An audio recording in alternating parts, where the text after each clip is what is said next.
नमस्कार दोस्तों, आप देख रहे हैं दैनिक रुड़की।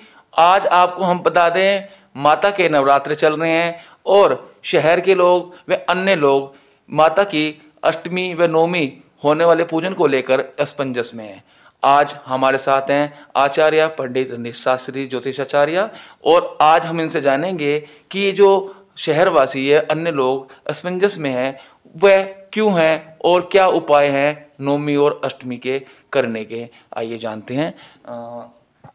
शास्त्री जी, आपका दैनिक रुड़की पोर्टल में बहुत बहुत स्वागत है, चैनल में बहुत बहुत स्वागत है। धन्यवाद दीपक जी। एक जानकारी आपसे हम लेंगे, जिस तरह से शहर के लोग असमंजस में है नवमी की तिथि को लेकर और जो अष्टमी की तिथि है उसको लेकर, उस बारे में आप क्या कहना चाह रहे हैं? किस तिथि में ये जो अष्टमी और नवमी आ रही है, किस तिथि में आ रही है इस नवरात्रों को? जय माँ, जय माता दी। सभी भक्तों को, दैनिक रुड़की के सभी दर्शकों को माँ भगवती की कृपा प्राप्त हो और समय समय पर आप जो जानकारियाँ देते रहते हैं, आप बधाई के पात्र हैं। और माँ भगवती के पावन नवरात्रे दिनांक 17 तारीख से प्रारंभ हुए और जो निरंतर अभी चली रहे हैं। और यहाँ पर मैं आपको बता दूं कि तिथियों का घटना बढ़ना एक स्वाभाविक क्रिया है। इसमें कुछ तिथियाँ उदय तिथि को मान्यता दी जाती है, कुछ तिथियों में मध्याह्न काल का पूजन विशेष रहता है, कुछ सायं काल में जो रहती हैं वो पूजनीय तिथि रहते हैं। जैसे काल रात्रि में जो शाम को तिथि रहेगी उसकी सप्तमी उसी दिन मानी जाएगी। अष्टमी तिथि में उदय तिथि को मान्यता दी गई है और जिसे हम दशहरा विजयदशमी कहते हैं वो मध्याह्न काल उसमें लिया जाता है। शस्त्र पूजन आदि जो भी हम दशहरे का पूजन आदि करते हैं तो वो दसवीं जो तिथि है वो मध्याह्न काल में होनी बड़ी आवश्यक होती है।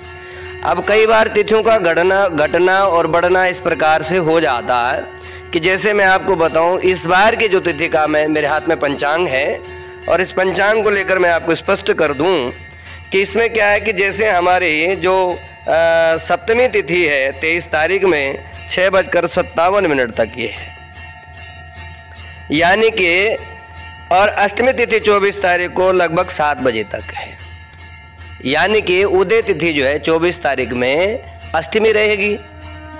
तो शास्त्रों में लिखा गया है कि उदय तिथि को मान्यता दी गई है बहुत सारी जगहों पर।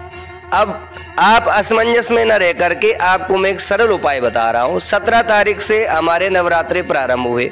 आप 17 तारीख से साधारण रूप से गिनना प्रारंभ करें। नवरात्रि एक संस्कृत का शब्द है, अर्थात जिसमें नवरात्रि का पूजन होता है, नवरात्रि की माँ भगवती का पूजन होता है, यानी कि हमारे 9 दिन पर्यंत पूजन होना चाहिए। उसके बाद हम कन्या इत्यादि को हमें जिमाना चाहिए। लेकिन हम करते क्या है, कई बार सप्तमी वाले दिन ही पूजन कर देते हैं और कहते हैं कि नवरात्रे पूरे हो गई। ऐसा नहीं करना चाहिए। तिथि अनुसार भी हमें पूरे 9 नवरात्रे करने चाहिए। अब आप 17 तारीख से गिनेंगे तो 17 और 18 इस प्रकार से 24 तारीख को ही अष्टमी बैठती है। तो आप साधारण रूप से 24 तारीख में अष्टमी मनाइए और 25 तारीख के प्रातः काल में आप नवमी का पूजन करिए और उसके बाद दशहरे का पूजन करिए। तो इस प्रकार से आपको कोई संशय करने की आवश्यकता नहीं है। और साधारण रूप से जैसे मैंने बताया कि प्रथम और द्वितीय तृतीय इस प्रकार से अष्टमी 24 तारीख को आ रही है, तो 24 तारीख में आप अष्टमी मनाइए और बिना किसी भेदभाव के, मन में कोई शंका ना रखे। बिल्कुल 24 तारीख को यानी कि अष्टमी रहेगी और 25 को रामनवमी। अच्छा, दूसरा एक सवाल मेरा शास्त्री जी आपसे रहेगा कि जिस तरह से कोविड-19 का भी अब आजकल चल रहा है, उसमें काफ़ी छूट भी दे दी गई है, लोग बाग आने जाने भी लगे हैं, बाजारों में हो भी रही है चहल पहल, लेकिन छोटे बच्चों को लेकर लोग बहुत भयभीत है कि एक दूसरे घर नहीं भेजना, अपने स्कूलों में नहीं भेज रहे। तो माता की जो कंजक होती है, छोटा स्वरूप होता है बच्चों का, जिसमें हम देखते हैं लोंकड़ा बैठाता है, हनुमान जी का रूप होता है, कंजक का रूप माता का रूप होता है। उसको लेकर एक दूसरे, जैसे आजकल हम देखते हैं परिवार के लोग होते हैं या आस पड़ोस के मोहल्ले के लोग होते हैं, बच्चों को एकत्र करके अपने घर में कंजक पूजन करते हैं। उन देवियों के लिए आप क्या करेंगे? छोटे बच्चों को कैसे भेजें, उनके पूजन कैसा करें, नहीं है तो कैसा करें, कई बार नहीं मिल पाता, तो उसको लेकर आप क्या करें? जी, बहुत अच्छा प्रश्न है और आप लोग जागरूक अपने पोर्टल के माध्यम से कर रहे हैं, बहुत अच्छी बात है। जागरूकता रहनी चाहिए। बीमारी कम हुई है लेकिन समाप्त नहीं हुई है। माननीय नरेंद्र मोदी जी ने जो आह्वान किया पूरे देश का सतर्कता बहुत आवश्यक है।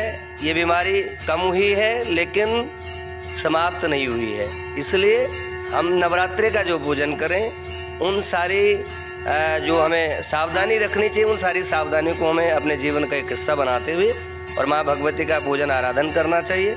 जिस प्रकार से हम कन्या पूजन करते हैं उसमें 9 वर्ष तक की कन्याओं का भोजन होता है, तो आप साधारण रूप से भी पैर आदि छू करके कर सकते हैं। और साधारण रूप से आप इस प्रकार से चीज़ों को गिफ्ट दे सकते हैं घर पर जा कर के, तो एकत्रित न करें और माँ भगवती का पूजन आप मन के साथ भाव के साथ करें। यह शक्ति के दिन है, यह पुण्य पुंज एकत्रित करने के दिन है, तो आप सकारात्मक ऊर्जा को जमा करें, माँ भगवती का आराधन वंदन पूजन करें। सबका कल्याण हो, माँ भगवती सब पर अपना कृपा बनाए रखे। पुनः पुनः आप सभी लोगों को नवरात्रि के पावन त्यौहार की मैं आपको हार्दिक शुभकामनाएं देता हूँ। माँ भगवती सबका कल्याण करे। जय श्री राम।